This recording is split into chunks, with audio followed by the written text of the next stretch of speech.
ನಮಸ್ತೆ friends, welcome back to my channel. ಎಲ್ಲರೂ ಹೇಗಿದ್ದೀರಾ? ಅಯ್ಯೋಪ್ಪೆಲ್ಲ ಸೂಪರ್ ಆಗಿದ್ದೀರಾ ಅಂತ ಅಂದ್ಕೊಂಡಿದ್ದೀನಿ. ಇವಾಗೊಂದು ವೈಟ್ ಏರ್ ಅನ್ನೋದು ತುಂಬ ಕಾಮನ್ ಆಗಿಬಿಟ್ಟಿದೆ. ಮುಂಚೆ ಎಲ್ಲ 50-60 ವರ್ಷ ಆದಮೇಲೆ ಬರ್ತಾಯಿತ್ತು ಬಿಳಿ ಕೂದಲು ಬಂದರೆ ಏಜ್ ಆಗಿದೆ ಅನ್ನೋರು. ಬಟ್ ಇವಾಗಂತೂ ತುಂಬ ಚಿಕ್ಕ ಏಜ್ಗೆ ಚಿಕ್ಕ ಮಕ್ಳಿಗೆ ಕೂಡ ಇವಾಗ ವೈಟ್ ಏರ್ಸ್ ಬರ್ತಿದೆ. ಸೊ ವೈಟ್ ಏರ್ಸ್ಗೆ ಮೇನ್ ಕಾರಣಗಳೇನೆಂದರೆ ವಾಯು ಮಾಲಿನ್ಯದಿಂದ ಬರ್ತಿದೆ, ಜೆನೆಟಿಕ್ಕಿಂದ ಬರ್ತಿದೆ, ಸ್ಟ್ರೆಸ್ಸಿಂದ ಬರ್ತಾ ಇದೆ. ಹಾಗೆ ರಾಸಾಯನಿಕ ಉತ್ಪನ್ನಗಳನ್ನು ನಮ್ಮ ಕೂದಲಿಗೆ ಬಳಸಿದಾಗ ಆಗುತ್ತೆ. ಹಾಗೆ ವಿಟಮಿನ್ಸ್ ಕೊರತೆ, ಥೈರಾಯ್ಡ್ ಇರೋರಿಗೆ ಬರುತ್ತೆ, ಧೂಮಪಾನ ಮಾಡೋರಿಗೆ ಬರುತ್ತೆ, ಹಾಗೆ ಹೇರ್ ಕೇರ್ ಮಾಡದೇ ಇದ್ದಾಗ ಬರುತ್ತೆ, ನಮ್ಮ ಒಂದು ಬ್ಯಾಡ್ ಲೈಫ್ ಸ್ಟೈಲಿಂದ ಬರುತ್ತೆ. ಇನ್ನೂ ಸುಮಾರು ಕಾರಣಗಳಿದೆ ಅಂತಲೇ ಹೇಳ್ಬೋದು. ನಾವು ವೈಟ್ ಹೇರ್ ಬಂದ ತಕ್ಷಣ ನಾವು ರಾಸಾಯನಿಕಗಳನ್ನ, ಹೇರ್ ಡೈ, ಮೆಹಂದಿ, ಈ ಥರ ಸುಮಾರು ನಾವು ಬೇರೆ ಬೇರೆ ವಿಧಾನಗಳನ್ನು ನಾವು ಟ್ರೈ ಮಾಡ್ತಾ ಇರ್ತೀವಿ.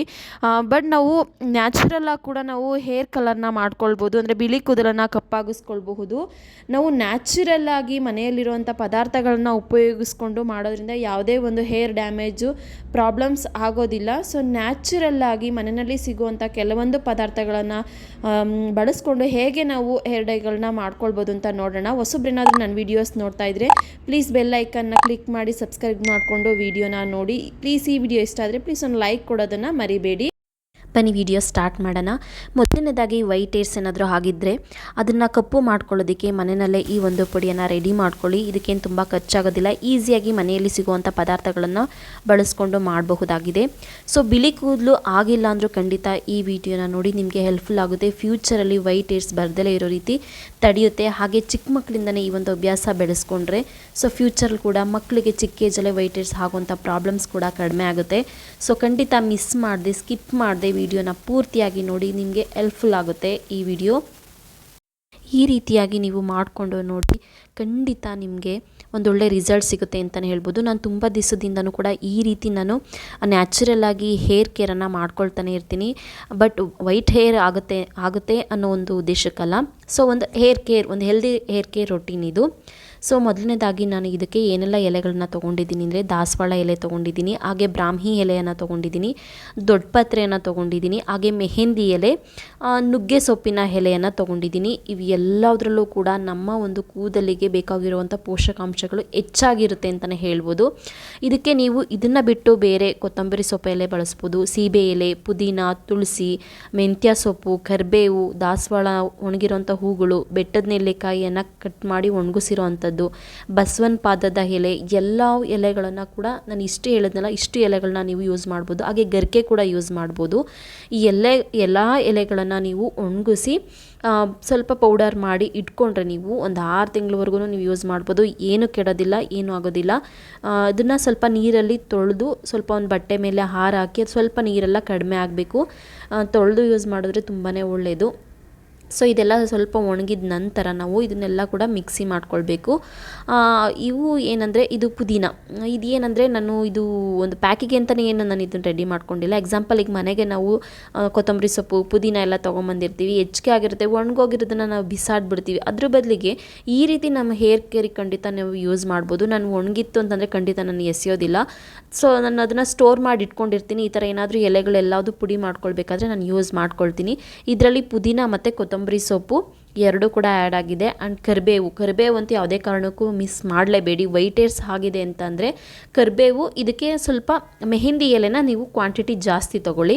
ಹಾಗೆ ಇದು ಮೆಂತ್ಯ ಸೊಪ್ಪು. ಸೊ ಇದರಲ್ಲಿ ಆಲ್ಮೋಸ್ಟ್ ಸೊಪ್ಪುಗಳು ಇದೆ. ಇಲ್ಲಿ ನಾನು ಒಂದು 15 ಥರದ ಒಂದು ಹೇರ್ ಕೇರ್ಗೆ ಬಳಸೋವಂಥ ವಸ್ತುಗಳನ್ನು ನಾನು ಇಲ್ಲಿ ಬಳಸಿದ್ದೀನಿ. ಸೊ ನಮ್ಮ ಹೇರ್ ಕೇರ್ಗೆ ಖಂಡಿತ ಇವು ಹೆಲ್ಪ್ಫುಲ್ ಮಾಡುತ್ತೆ. ಸೊ ಮೊದಲನೇದಾಗಿ ಕಲಂಜಿ ಶೀಟ್ಸನ್ನು ತೊಗೊಂಡಿದ್ದೀನಿ. ಇದು ನಮ್ಮ ಕೂದಲು ವೈಟ್ ಕೂದಲಾಗಿದ್ದರೆ ಅವ್ರಿಗಂತೂ ಒಂದು ಒಳ್ಳೆ ಬೆನಿಫಿಟ್. ಇದು ಬ್ಲ್ಯಾಕ್ ಆಗೋದಕ್ಕೆ ತುಂಬಾ ಹೆಲ್ಪ್ ಮಾಡುತ್ತೆ.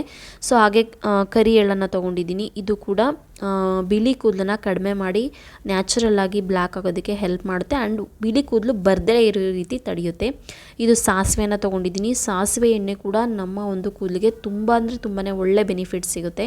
ಸೊ ವೈಟ್ ಹೇರ್ ಆದಮೇಲೆ ನಾವು ಯೂಸ್ ಮಾಡಬೇಕಂತ ಏನಿಲ್ಲ, ಆಗೋದಕ್ಕೂ ಮುಂಚೆಯಿಂದನೇ ನಾವು ಇದನ್ನೆಲ್ಲ ಕೇರ್ ತೊಗೊಂಡ್ರೆ ವೈಟ್ ಹೇರ್ಸ್ ಆಗೋದಿಲ್ಲ. ನಿಮಗೆ ಗೊತ್ತು, ವೈಟ್ ಹೇರ್ಸ್ ಆದಮೇಲೆ ಹೇರ್ ಡೈ ಹೊಡಿಯೋದು ಅದೆಲ್ಲ ಸಿಕ್ಕಾಪಟ್ಟೆ ಕಷ್ಟ.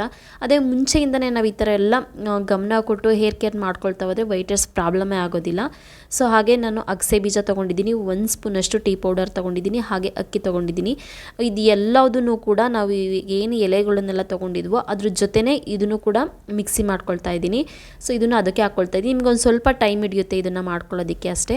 ಇದು ಬೆಟ್ಟದ ನೆಲ್ಲಿಕಾಯಿ, ಅಂದರೆ ಮನೆಯಲ್ಲಿ ಯಾವಾಗಾದರೂ ಬೆಟ್ಟದ ನೆಲ್ಲಿಕಾಯಿ ತಂದಿರ್ತೀವಲ್ವ, ಸೊ ಆ ಟೈಮಲ್ಲಿ ಅದನ್ನು ಸ್ವಲ್ಪ ಹೆಚ್ಚಿಬಿಟ್ಟು ಬಿಸಿಲಲ್ಲಿ ಒಣಗಿಸಿಟ್ಕೊಂಡ್ರೆ ತುಂಬ ದಿವಸದವರೆಗೂ ನಾವು ಯೂಸ್ ಮಾಡ್ಕೊಳ್ಬೋದು. ಹೇರ್ ಕೇರ್ ಏನಾದರೂ ಪ್ಯಾಕ್ಗಳನ್ನ ರೆಡಿ ಮಾಡಬೇಕಾದ್ರೆ ಹಾಳಾಗೋದಿಲ್ಲ.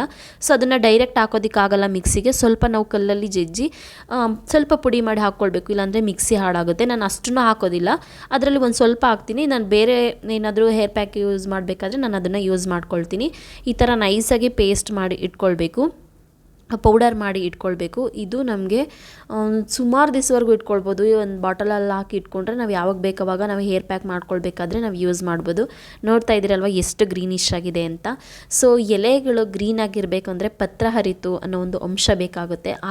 ಈ ಥರ ಪುಡಿ ಅಷ್ಟೇ ಇಂಪಾರ್ಟೆಂಟ್ ಅಲ್ಲ, ನಮಗೆ ವಿಟಮಿನ್ಸ್ ಮಿನರಲ್ಸ್ ಕೊರತೆ ಆದಾಗ ಕೂಡ ನಮಗೆ ವೈಟ್ ಹೇರ್ಸ್ ಆಗುತ್ತೆ. ಸೊ ಅದಕ್ಕೆ ತರಕಾರಿ, ಹಣ್ಣು, ಸೊಪ್ಪು ಇದನ್ನೆಲ್ಲ ಹೆಚ್ಚಿಗೆ ತಗೊಳ್ಬೇಕು.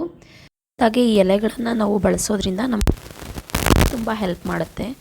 ವೈಟ್ ಹೇರ್ ಇರೋರು ಏನಾದರೂ ಈ ಪ್ಯಾಕ್ನ ನೀವು ಬಳಸ್ತಾ ಇದ್ದೀರಾ ಅಂದರೆ ಡಿಕಾಕ್ಷನ್ನ ರೆಡಿ ಮಾಡ್ಕೊಳ್ಳಿ. ಅದಕ್ಕೆ ಒಂದು ಗ್ಲಾಸ್ ನೀರು, 1 ಸ್ಪೂನಷ್ಟು ಟೀ ಪುಡಿ, 1 ಸ್ಪೂನ್ ಕಾಫಿ ಪುಡಿ, ಹಾಗೆ ಕಲೋಂಜಿ ಸೀಡ್ಸ್ ಇದನ್ನೆಲ್ಲ ಹಾಕಿ ಒಂದು 5-10 ನಿಮಿಷ ಚೆನ್ನಾಗಿ ಕುದಿಸ್ಕೊಂಡು ಅದನ್ನು ಸೋಸಿ ನೀವು ಆಮೇಲೆ ಈ ಪುಡಿಯನ್ನು ಮಿಕ್ಸ್ ಮಾಡಬೇಕಾದ್ರೆ ಡಿಕಾಕ್ಷನ್ನ ಯೂಸ್ ಮಾಡ್ಕೊಳ್ಳಿ. ಇದರಿಂದ ಏನಂದರೆ ನಮಗೆ ಕೂದಲು ಬ್ಲ್ಯಾಕ್ ಕಲರು ತುಂಬ ದಿವಸದವರೆಗೂ ಉಳಿಯೋದಕ್ಕೆ ಅಥವಾ ಕಲರ್ ಚೆನ್ನಾಗಿ ಆಗೋದಕ್ಕೆ ತುಂಬಾ ಹೆಲ್ಪ್ ಮಾಡುತ್ತೆ. ನಿಮಗೇನು ವೈಟ್ ಹೇರ್ಸ್ ಏನು ಪ್ರಾಬ್ಲಮ್ ಇಲ್ಲ, ಮಾಮೂಲಿಯಾಗಿರೋರು ನಾವು ಯೂಸ್ ಮಾಡ್ತಿದ್ದೀವಿ ಅಂದರೆ ನೀವು ಡೈರೆಕ್ಟಾಗಿ ನೀರಲ್ಲಿ ಕೂಡ ಇದನ್ನು ಕಲಸಿ ನೀವು ಪ್ಯಾಕ್ ರೀತಿ ಯೂಸ್ ಮಾಡ್ಕೊಳ್ಬೋದು. ವೈಟ್ ಹೇರ್ಸ್ ಇರೋರು ಯೂಸ್ ಮಾಡ್ತಿದ್ದೀನಿ ಅಂದರೆ ಮಾತ್ರ ಡಿಕಾಕ್ಷನ್ನ ಮಾಡ್ಕೊಳ್ಳಿ. ಹಾಗೆ ಕಬ್ಬಿಣದ ಪಾತ್ರೆಯಲ್ಲಿ ನೀವು ಕಲಸಿಟ್ಟು ನೀವು ಮಾರ್ನಿಂಗ್ ಯೂಸ್ ಮಾಡ್ತೀನಿ ಅಂದರೆ ಇನ್ನೂ ಒಳ್ಳೆಯದು. ನಾರ್ಮಲ್ ಇರೋದಾದರೆ ಏನು ಪ್ರಾಬ್ಲಮ್ ಇಲ್ಲ, ಒಂದು 10 ನಿಮಿಷ ಬಿಟ್ಟು ನೀವು ಯೂಸ್ ಮಾಡ್ಬೋದು. ಇದಕ್ಕೆ 1 ಸ್ಪೂನಷ್ಟು ನಾನು ನಿಂಬೆ ರಸವನ್ನು ಯೂಸ್ ಮಾಡ್ತಾಯಿದ್ದೀನಿ. ನಿಂಬೆ ಹಣ್ಣು ಬದಲಿಗೆ ನೀವು ಮೊಸರನ್ನು ಕೂಡ ಆ್ಯಡ್ ಮಾಡ್ಬೋದು, ಇಲ್ಲಾಂದರೆ ಟೊಮೊಟೊ ರಸವನ್ನು ಆ್ಯಡ್ ಮಾಡ್ಬೋದು, ಅಥವಾ ಹುಣಸೆಹಣ್ಣಿನ ರಸವನ್ನು ಆ್ಯಡ್ ಮಾಡ್ಬೋದು. ಅಂದರೆ ಹುಳಿ ಇರೋಂಥ ಅಂಶವನ್ನು ಆ್ಯಡ್ ಮಾಡಿದಾಗ ಅದು ಕೆಮಿಕಲ್ ರಿಯಾಕ್ಷನ್ ಆಗಿ ನಾವು ಅದು ಬ್ಲ್ಯಾಕ್ ಆಗೋದಕ್ಕೆ ತುಂಬ ಹೆಲ್ಪ್ ಮಾಡುತ್ತೆ. ಅದಕ್ಕಾಗಿ ಈ ರೀತಿ ಹುಳಿ ಇರೋಂಥ ಅಂಶವನ್ನು ಉಪಯೋಗಿಸೋಂಥದ್ದು. ಇದಕ್ಕೆ ಬೆಚ್ಚಗೆ ನೀರು ಉಪಯೋಗಿಸ್ಕೊಂಡ್ರೆ ನೀವು ಇಂಡಿಕಾ ಪೌಡ್ರನ್ನು ಕೂಡ ಇದಕ್ಕೆ 2 ಸ್ಪೂನಷ್ಟು ನೀವು ಮಿಕ್ಸ್ ಮಾಡಿಕೊಂಡು ನೀವು ಯೂಸ್ ಮಾಡ್ಬೋದು. ನೋಡಿದ್ರಲ್ಲ, ಈ ಥರ ಕಲಸಿದ ನಂತರ ನಮಗೆ ಈ ಥರ ಒಂದು ಟೆಕ್ಸ್ಚರ್ ಸಿಗುತ್ತೆ. ನೀವು ಸ್ವಲ್ಪ ಗಟ್ಟಿ ಅಥವಾ ತೆಳುವ ನೋಡಿಕೊಂಡು ನೀವು ಅದನ್ನು ಕಲಿಸ್ಕೊಳ್ಬೇಕು. ನಿಮ್ಮ ಹೇರ್ ಲೆಂತ್ ಎಷ್ಟಿದೆ ಅಷ್ಟು ನೋಡಿಕೊಂಡು ನೀವು ಕಲಿಸ್ಕೊಳ್ಳಿ. ನನಗೆ ಇಷ್ಟು ಸಾಕು, ಏಕೆಂದರೆ ನನಗೇನಷ್ಟು ವೈಟ್ ಹೇರ್ಸ್ ಇಲ್ಲ, ಹಾಗಾಗಿ ನನಗೆ ಇಷ್ಟು ಸಾಕಾಗುತ್ತೆ. ನಾನು ಜಸ್ಟ್ ಹೇರ್ ಕೇರ್ಗೋಸ್ಕರ ನಾನು ಇದನ್ನು ಟ್ರೈ ಮಾಡ್ತಾ ಇರ್ತೀನಿ. ತುಂಬ ಅಂದರೆ ತುಂಬಾ ಚೆನ್ನಾಗಿರುತ್ತೆ. ಹೇರ್ ಅಂತೂ ತುಂಬ ಸಾಫ್ಟ್ ಆಗುತ್ತೆ ಮತ್ತು ಹೇರ್ ಗ್ರೋತ್ ತುಂಬಾ ಚೆನ್ನಾಗಾಗುತ್ತೆ. ಸೊ ಈ ರೀತಿ ಒಂದು ಸಲ ಮಾಡಿಕೊಂಡು ನೀವು ಖಂಡಿತ ಟ್ರೈ ಮಾಡಿ, ತುಂಬಾ ಇಷ್ಟಪಡ್ತೀರಾ. ಲೈಫ್ ಲಾಂಗ್ ಇದನ್ನು ನೀವು ಟ್ರೈ ಮಾಡ್ತೀರಾ. ಸೊ ಬ್ಯೂಟಿಫುಲ್ ಆದಂಥ ಒಂದು ಹೇರ್ ಕೇರ್ ರೊಟೀನ್ ಅಂತಲೇ ಹೇಳ್ಬೋದು. ಸೊ ಇವತ್ತಿನ ವಿಡಿಯೋ ನಿಮಗೆ ಇಷ್ಟ ಆಗಿದೆ ಅಂತ ಅಂದ್ಕೊಂಡಿದ್ದೀನಿ. ಇಷ್ಟ ಆದರೆ ಪ್ಲೀಸ್ ಒಂದು ಲೈಕ್ ಕೊಡೋದನ್ನ ಮರಿಬೇಡಿ. ಹಾಗೆ ಹೊಸಬ್ರೇನಾದರೂ ನನ್ನ ವೀಡಿಯೋಸ್ನ ನೋಡ್ತಾ ಇದ್ದರೆ ಸಬ್ಸ್ಕ್ರೈಬ್ ಮಾಡಿಕೊಂಡು ವೀಡಿಯೋಸ್ನ ನೋಡಿ. ಅದೇ ರೀತಿ ನಿಮಗೆ ಹೇರ್ ಕೇರ್ ರಿಲೇಟೆಡ್ ನನ್ನ ಒಂದು ಪ್ರೊಫೈಲಲ್ಲಿ ತುಂಬ ವೀಡಿಯೋಸ್ ಇದೆ. ಸೊ ನೋಡಿಲ್ಲ ಅಂದರೆ ಒಂದು ಸಲ ಚೆಕ್ ಮಾಡಿ. ಸೊ ಈ ಥರ ನಮಗೆ ಕೂದಲಿಗೆ ಹಚ್ಕೊಂಡು 1-2 ಅವರ್ ಬಿಟ್ಟು ನಂತರ ನಾವು ಮಾಮೂಲಿ ಹೇರ್ ವಾಶ್ ಮಾಡಿದ್ರೆ ಆಯಿತು. ನೋಡ್ತಾ ಇದ್ದೀರಲ್ಲ ಕೂದಲು ಎಷ್ಟು ಸಾಫ್ಟಾಗಿ ಚೆನ್ನಾಗಿದೆ ಅಂತ. ವಿಡಿಯೋ ನೋಡಿದ್ದೀರಾ, ಎಲ್ರಿಗೂ ಕೂಡ ಥ್ಯಾಂಕ್ ಯು ಸೋ ಮಚ್.